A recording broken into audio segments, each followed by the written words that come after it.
Clayton, Manchester. A working-class suburb where everybody knew everybody, where neighbors waved from across the street, and where people thought they could trust the faces they'd grown up alongside. But behind closed doors sometimes, trust is the sharpest weapon of all. By the summer of 2022, 38-year-old Thomas Campbell had no idea his life was about to be ripped apart. Not by a stranger, but by the woman he'd once promised to love forever.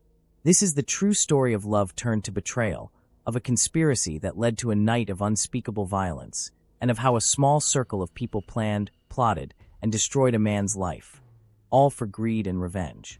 Welcome to Dark Matters TV, where we don't just tell you the story of a crime, we remember the life torn apart by it. Tonight, we return to a summer in Greater Manchester when a man, a father, a friend, someone whose smile lit up every photograph, had no idea that the people closest to him were plotting against him. A betrayal so deep, it ended in an act of brutal, senseless violence that shocked an entire community. We'll take our time, moving with care through the pieces of his life, the moments of joy, the love he gave to his children, and the devastating heartbreak that still lingers for those he left behind. Because behind every headline is a person with a story. Behind every police investigation is a family searching for answers. And behind every tragedy is a life that mattered.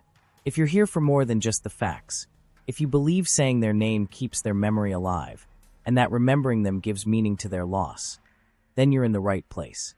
With that being said, go ahead and hit that subscribe button so you never miss a case. Leave a comment below, and give us a like to help us keep telling these stories that matter. Coleen was born in the late 1980s, growing up in Clayton, just east of Manchester city centre. She was raised mostly by her mother after her father walked out when she was 5. She later said in court, "My dad went to prison, and eventually he was on drugs. It left a big drive in me to do better." Her early years were marked by resilience. She wanted stability, a life far removed from the chaos she'd seen as a child. But stability was something that would always seem just out of reach. That kind of fractured childhood often creates a cycle. You want better, but you're drawn into relationships and choices that repeat the instability you grew up with. And that's what happened with Coleen. On the outside, she built a family, had children, and looked like she'd achieved the security she always wanted. But underneath, she was pulled into a world of risky relationships, criminal connections, and toxic loyalty.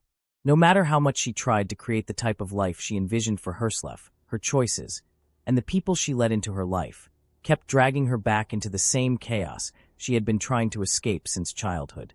Thomas Campbell was born in 1983, also in Manchester. He was one of 5 children.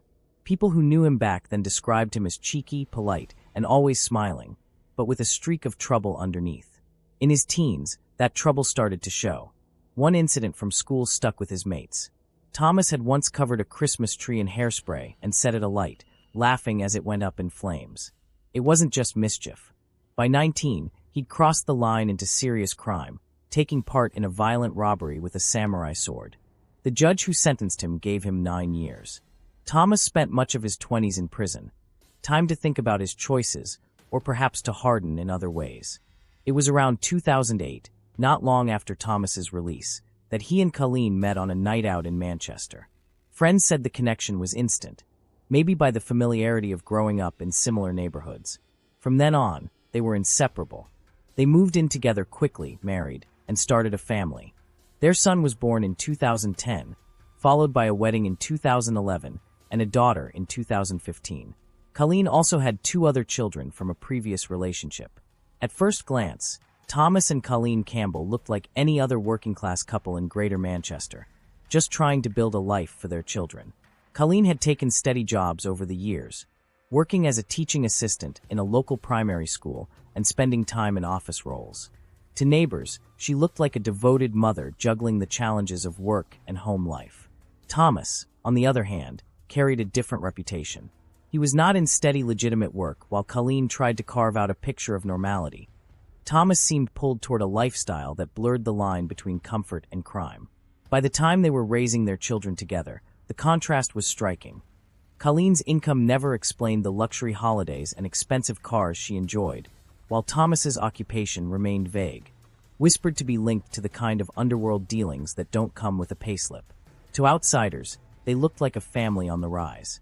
But behind closed doors, the cracks were already showing, because a life built on secrets can only stay hidden for so long. Outwardly, they were the picture of a blended family making it work. Expensive holidays, smiling family photos, nights out with friends. Thomas's father once said, "It is hard to find a picture of him where he isn't smiling." But inside the marriage, cracks had already begun to form. By 2021, Thomas and Coleen had separated. Divorce was on the table, but they were still in contact, raising their children, sharing the same social circles.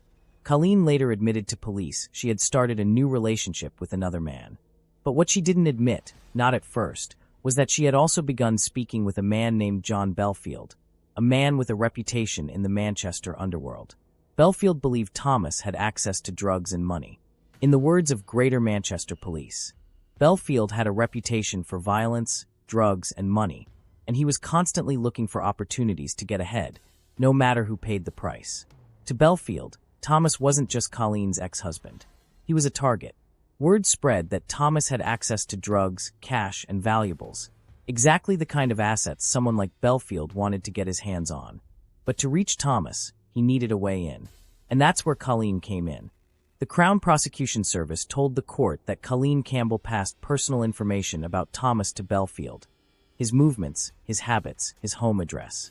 They said she laid the trap, giving Belfield and two other men, Stephen Cleworth and Reese Stephen, the keys to carry out a robbery. CCTV later showed the conspirators scouting the area, even turning up outside Thomas's home days before the attack. Prosecutor Nicholas de la Poer Casey said, "They were planning to use violence to extract money from him, and in the end, it went much further." July 2nd, 2022. Mossley, Greater Manchester. Thomas returned home around 10:40 p.m. Unknown to him, the gang was waiting. For 2 hours, they held him captive in his own home. The details that emerged in court were brutal. He was beaten, tortured, and eventually left to die. His body was found the next morning by a neighbor. Pathologists found 61 separate injuries. Detective Inspector Mark Davis later told the press, "This was a shocking, brutal, and premeditated attack. Thomas was targeted in his own home, a place where he should have felt safe." GMP launched a massive investigation. CCTV, phone records, and witness statements began to piece the puzzle together. Coleen was arrested and charged with conspiracy to rob and manslaughter. Cleworth and Stephen faced murder charges. Belfield fled the country and was the subject of an international manhunt before being arrested in South America in 2023.